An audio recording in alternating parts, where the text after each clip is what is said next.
Today's video is all about Legend Shocks. You know, I've had them on for a couple of years now, and we're going to tell you what I really think about them. Watch out. 2021, we decided I wanted to get new shocks and change out the forks on the front. So I kind of looked around. We originally wanted to go with Legends. We wanted to contact Legends. That's a whole nother story. It didn't turn out right. So we ended up deciding to go with Ric Rack. So we got a hold of Ric Rack and said, hey, you know, I want to get some shocks on this. I want to film it. I want to talk about it and do all that kind of stuff like that. And you know, let's go from there. So they put them all on for me, and they first asked us a lot of questions, which is very important because we talked about that the other day on one of my vendors, why I go to vendors. But they asked me questions about, you know, do you normally guys ride two up?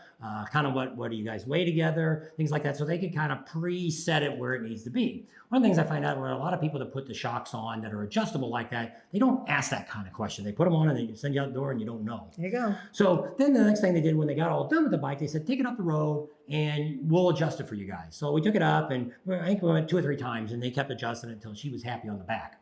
And so that was kind of it. So we've been riding around on that for a while, and no big deal. They seemed all right. Not good. People would say, are they better than what you had? Well, my old air shocks were bottoming out. I think the bags were good, but I think inside something had happened to them because they were like clunking, and it was like when you hit a hard bump, it was like it ran from your tailbone to the back of your neck. Yes. And so it was like, I knew I needed them. I had never changed front forks out on any of them, never put the new insides on any of those. I'd always done rear shocks, but never did anything with the front. So some of the things I really liked about changing the front too is when your bike doesn't do that nosedive. You know, when you hit your brakes and, you know, quick stop, a bike wants to do that dive. Well, it doesn't do that anymore. So that was the only thing I kept telling people, there's no way I can really tell how good these shocks are, because I would say I would have to have like 2 brand new Harleys and have a brand new one and put all Legend shocks on it, and then maybe put Orlands on it or whatever it is, and ride each one on the exact same path, same pattern, same everything, same temperature, same everything, and then you could compare them. This year, we went out and we first went to Ocean City and we rode a Honda. And some of you might have seen that. And that was really screwed me up. And automatic Honda, and that's a whole other story, and you can go back and find that video and we'll talk about that bike. It was actually when we were in Bikes, Blues, and Barbecue, I talked about that bike.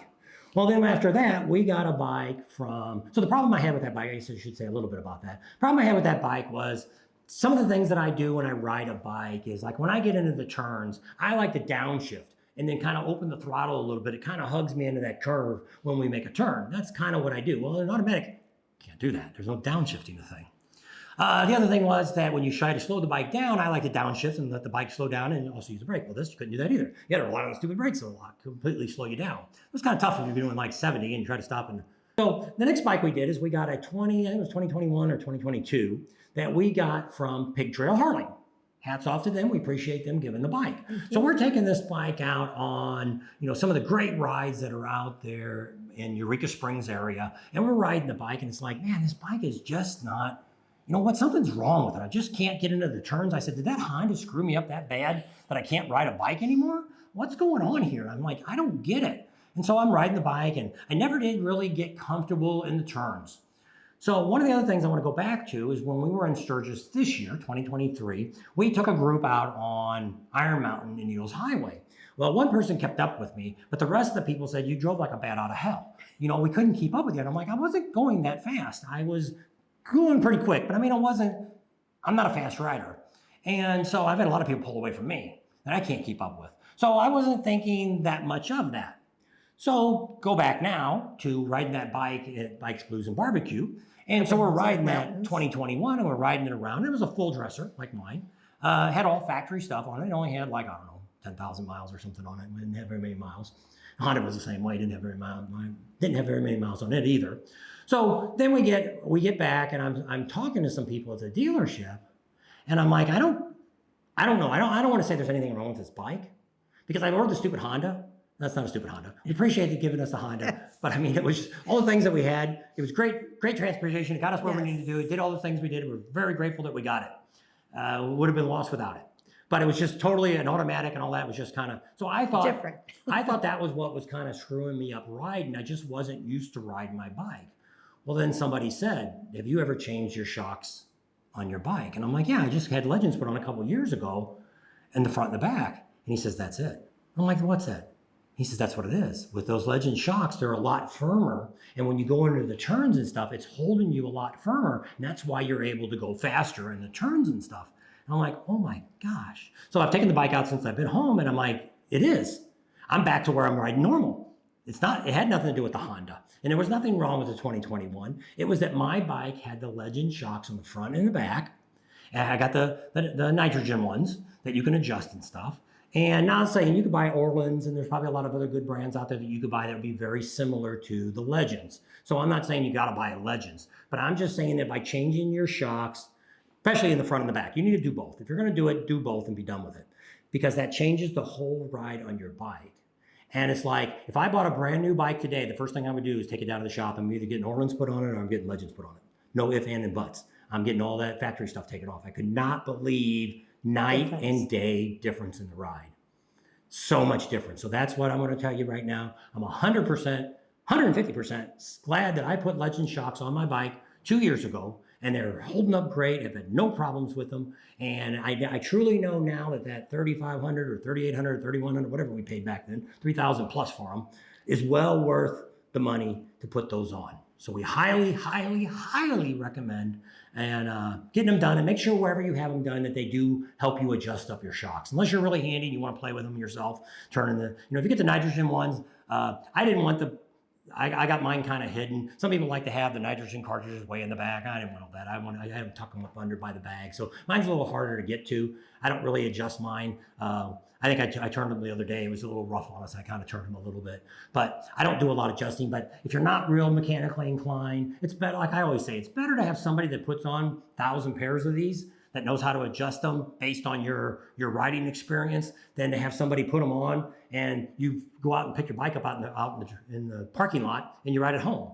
Well, did they adjust it for themselves? Did they just leave them like they were out of the box? What did they do? Yep. So we've only had that happen twice. She bought some shocks a long time ago from a guy whose name Terry Cable. And he did that. He adjusted the shocks up for her on her bike. But other than that, I have never had, all the times I've had shocks and stuff on my bike, I've never had anybody ever adjust anything. They just always said, here you go, see ya, bye, take your money. So make sure whoever's doing it, make sure they got some experience, that they know how to adjust it for you to give you that good ride, and to give you that and get out there and have some fun in the turns and the curves and all that. So that's my recommendation today. Legend Shocks, front and back. Thanks for hanging out with us today. Hope you got some great information. If you're having trouble in those curves, maybe that's what you need to do.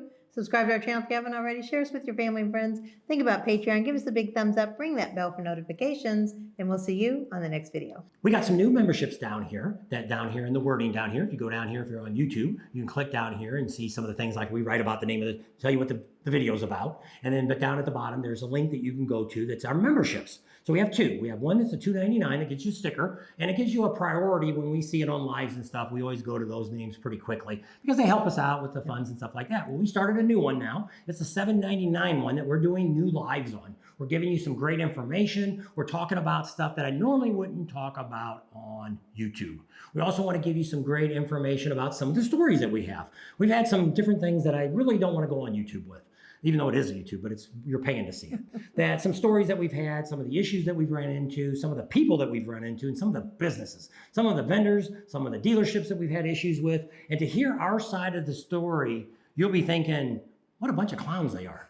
And because it's kind of like behind the scenes of Bob and Tam. Yeah. So if you're interested in that, check that out down there, and try it out for a month and see if it's something you'd like to have and know a little bit more about us, and give us some suggestions. You can ask more comments, and if you got something down there that you'd like us to do a video on, we might put some videos down there too. That just a lot of times people ask for a video that it's just not enough content for me to put on. So I've got to watch that, because YouTube's all about trying to put good videos out, because the better video you put out, the more they'll push you for the next couple of videos. That's why they recommend you. If we get to Sturgis and we're doing really good, they just keep pushing us, and we're at the top. We haven't been that way the last couple of years. For sure we were. We're going to try to get back like that when we get back there this year. We're going to blow everybody away, because we're getting there on June 23rd. So pretty exciting, pretty neat. And at that, we're going to leave you, and we're heading towards SEMA next week, and we'll be out on a live on Halloween. Let you see what's going on the Strip in Vegas on Halloween night. There you go. What kind of craziness is out there?